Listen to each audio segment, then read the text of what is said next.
no es algo que yo quiera retener. Voy a retener en tal caso en tanto en cuanto el otro quiera y por lo tanto deja de ser retención, ¿sí? Entonces el concepto de fidelización me parece que a mí hace más sentido. En cuanto a la fidelización de los talentos, yo te diría que hay distintas cuestiones que nosotros venimos identificando a lo largo del año que hacen a esta fidelización de los talentos, ¿no? Primero, tener en cuenta que nosotros estamos en un mercado, como bien decías, súper dinámico y adicionalmente muy expuestos. En Argentina hay gran talento, ¿sí?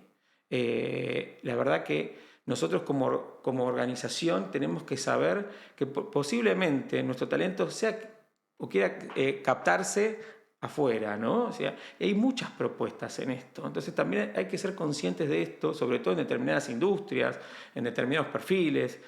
Otra de las cuestiones que consideramos que hoy son vitales tiene que ver con la conexión con el propósito. Quizás están impulsadas por distintas generaciones. Hoy por hoy conviven en una organización diferentes generaciones. Hoy trabajamos con generación Silver, generación talento joven, millennials, centennials, ¿sí? Cada generación tiene sus características, sus demandas, sus necesidades. El talento joven hoy te demanda justamente esta de la conexión con el propósito y cómo linkean su propósito personal con el propósito de la organización. Tiene que ver un poco también con este equilibrio entre la vida personal y laboral, ¿no? Ahí hay un balance también. La flexibilidad es otro tema. Hay mucha tensión, por ejemplo, lo que sucede ahora en la vuelta a la oficina o la presencialidad. Hay un modelo en donde tampoco sabemos mucho hacia dónde vamos, ¿eh? Y hay mucha tensión en esto, en querer volver a la presencialidad. ¿Bien? Ahí las organizaciones tienen que contar con esa flexibilidad en estas decisiones que toman. Pero lo que me parece aún más interesante es cómo las organizaciones involucran a las personas en la toma de decisiones. Y esto de alguna manera también genera ese sentido de pertenencia, ¿sí?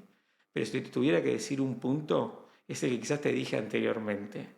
El foco para fidelizar tiene que ver con poner la mira en el liderazgo, ¿sí?, de esas organizaciones para la construcción de culturas, ¿sí? Cuando la persona nuevamente se siente valorada, escuchada, seguramente va a dar la milla extra y esto va a generar ese impacto en el negocio que también buscamos, porque hay una experiencia totalmente distinta. Esto genera también un sentido de pertenencia muy fuerte. El líder tiene un rol protagónico. El líder es el que construye la experiencia. La experiencia es lo que moldea la cultura. La cultura es lo que conduce a la performance, ¿sí? Esos son los efectos de tener una cultura que nosotros decimos basada en la confianza. Por lo tanto, el líder ahí es el que nosotros también hablamos de que gestiona por metro cuadrado. Cuando hablamos de fidelización o retención de los talentos, la relación con el líder, y vos, de tus experiencias laborales, te pasa, uno se desvincula de esa organización muchas veces por el impacto en su relacionamiento con el líder. Hay mucha literatura respecto a esto, donde el 70% de tu experiencia posiblemente pase por la experiencia con tu líder.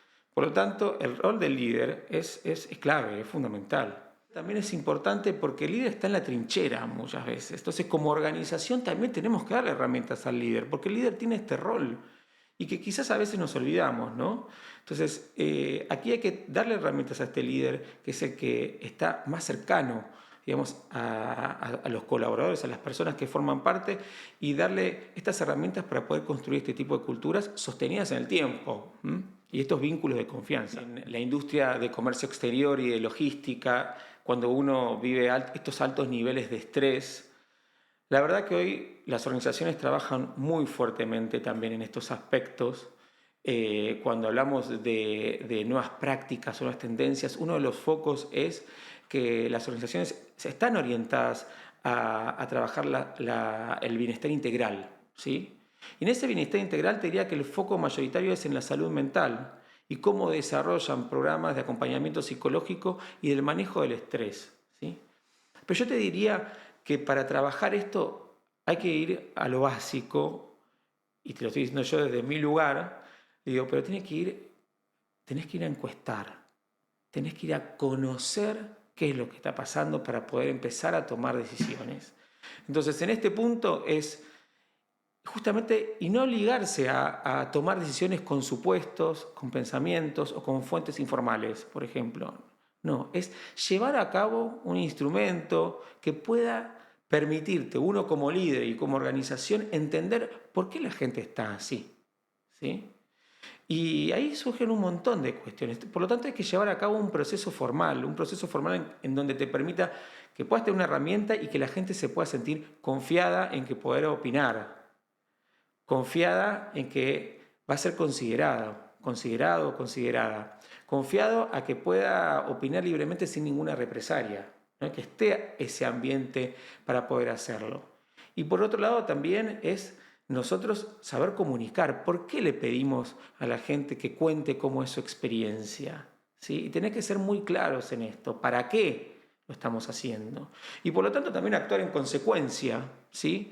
Y en este actuar en consecuencia es decir, una vez que tenés estos resultados y entendés, porque lo que estamos buscando ahí es dónde le duele el zapato y por qué esas personas están con altos niveles de estrés, o en esa industria, o en esa área, o en esa compañía, ¿sí?